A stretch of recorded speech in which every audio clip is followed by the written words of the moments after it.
Try chewing a raw potato right now. Go ahead, I'll wait.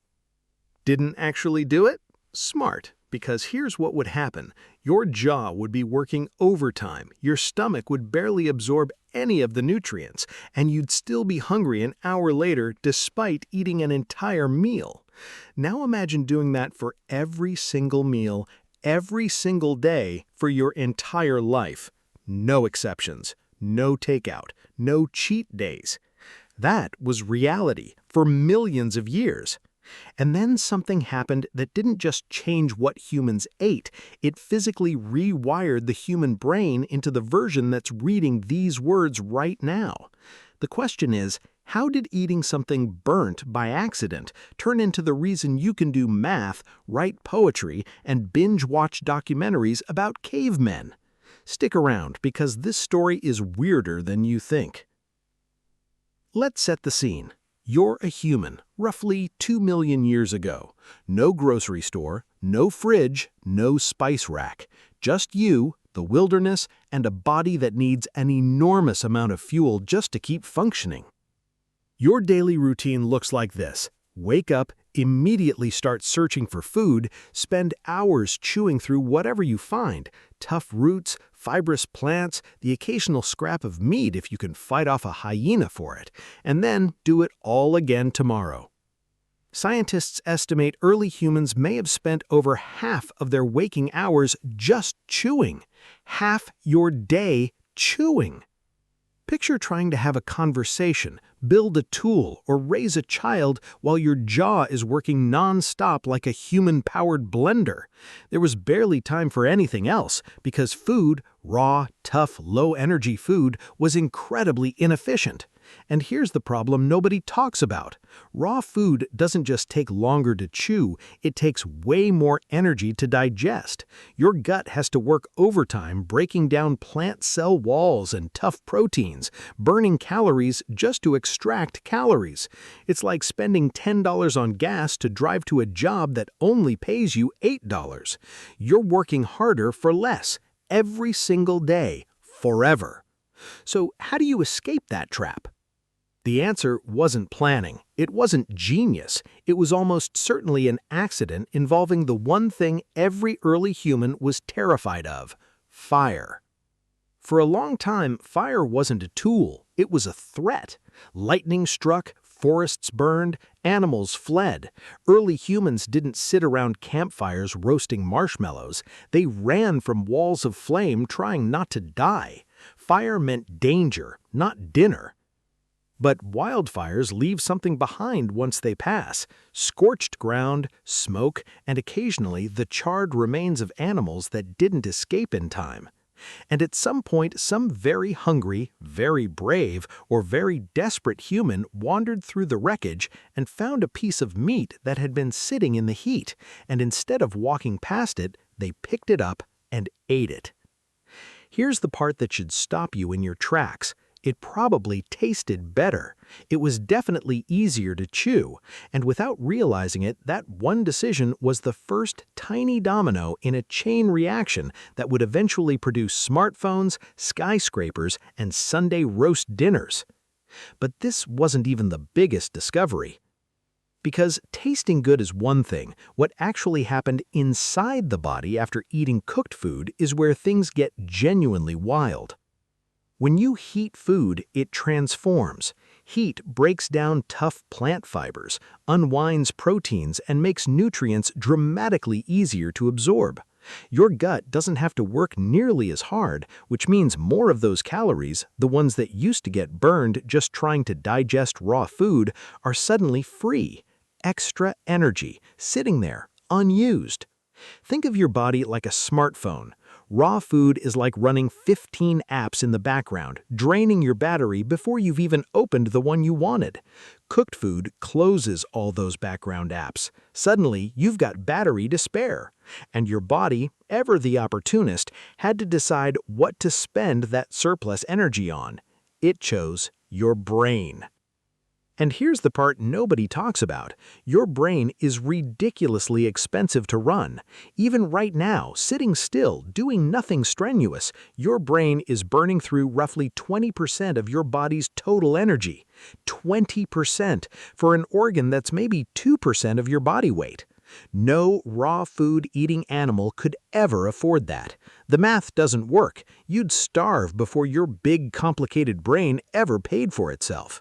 But once cooking unlocked extra calories at almost no extra cost, suddenly evolution had room to experiment. Bigger brains weren't a luxury anymore, they were affordable.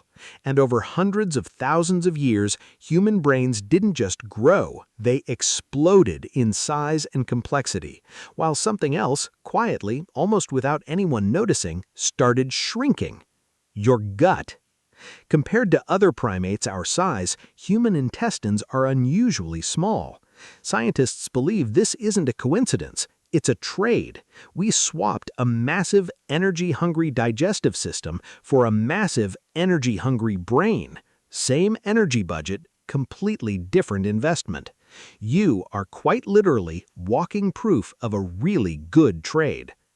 But the real reason cooking changed everything may surprise you, because it's not just about biology, it's about something far more human. Eating raw food is a solo, immediate activity. You find it, you eat it, you move on. There's no reason to wait, no reason to share. Animals do this every single day without forming a single lasting bond over it. Cooking is the opposite. Cooking takes time. You need fire, you need preparation, you need patience. And that means, for possibly the first time ever, humans had a reason to sit still together and wait. Around a fire. Talking, watching, bonding. Sound familiar? Because that's still exactly what a dinner table is. Every family meal, every holiday gathering, every awkward first date over dinner, it all traces directly back to a group of early humans sitting around a fire waiting for food to cook and discovering they had time to talk. Some researchers even believe this directly accelerated the development of language itself. More time together meant more reason to communicate, to tell stories, to pass on information that wasn't strictly survival-related. The campfire wasn't just a kitchen, it was humanity's first living room. Things get even stranger when you realize fire didn't just change food, it changed time itself. Before fire, the day ended at sunset. Darkness meant danger, predators, and the very real possibility of becoming someone else's dinner. So humans did the smart thing. They slept. But fire pushed back the darkness. Suddenly, there was light after sunset, warmth, safety from most nighttime predators who generally aren't fans of large, controlled flames. And with that safety came something humans had never really had before: free time. What do you do with free time when you're not actively trying to survive? You talk, you tell stories, you make art. Some of the oldest cave paintings ever discovered are believed to have been made by firelight, long after the sun went down, by people who finally had a few spare hours that weren't dedicated entirely to staying alive. The campfire was the first cinema, the first classroom, the first place humans gathered specifically to share ideas rather than scavenge for survival. Now, here's what modern people consistently get wrong about this whole story. We love picturing early humans as primitive, slow, simple, basically just hairier, dumber versions of ourselves stumbling through history. But discovering and mastering fire wasn't dumb luck repeated for thousands of years. It required serious observation, memory, experimentation, and the ability to pass down extremely specific knowledge. Which woods burn longest, how to keep embers alive overnight, how long meat needs to be cooked before it's safe. Nobody wrote any of this down. There were no manuals, no cooking shows, no internet tutorials. Every piece of that knowledge had to be tested, remembered, and taught person to person, generation after generation, with zero margin for error, because getting it wrong could genuinely kill you. In some ways, they understood their environment far more intimately than most of us ever will. We can cook a meal without knowing how electricity reaches our stove or where our food was even grown. They had to understand fire itself, how it behaves, how it spreads, how to control something that not long before used to send their entire species running for their lives. That's not primitive. That's mastery. So here's the big lesson, and I want this one to actually sit with you for a second.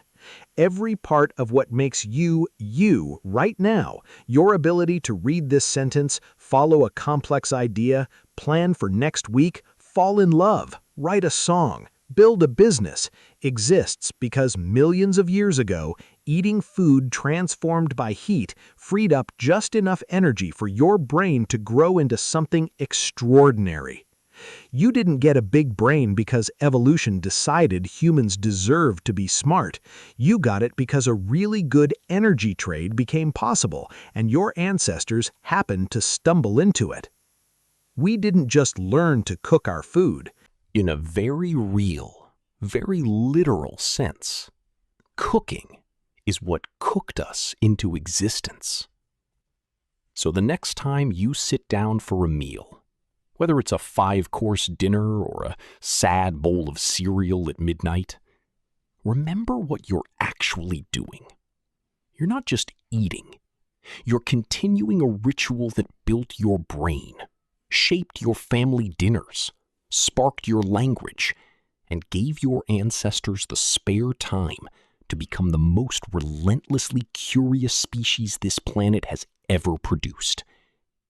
All because one day, someone looked at a piece of burnt meat and decided to take a bite.